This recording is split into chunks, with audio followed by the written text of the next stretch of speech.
আসসালামু আলাইকুম ওয়া রাহমাতুল্লাহি ওয়া বারাকাতুহু।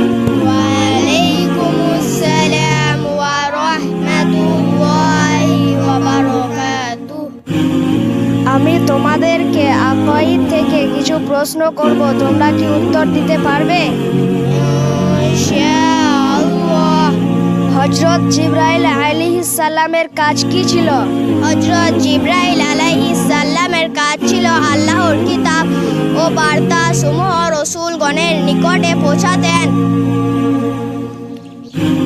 হযরত মিকাইল আলাইহিস সালামের কাজ কি ছিল?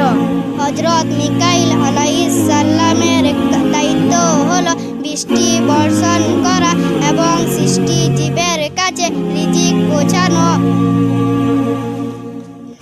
হযরত ইসরাফিল আলাইহিস সালামের কাজ কি ছিল? হযরত ইসরাফিল আলাইহিস সালাম কিয়ামতের দিন সিংহায় ফু দিবেন। হযরত আজরাইল আলাইহিস সালামের কাজ কি ছিল?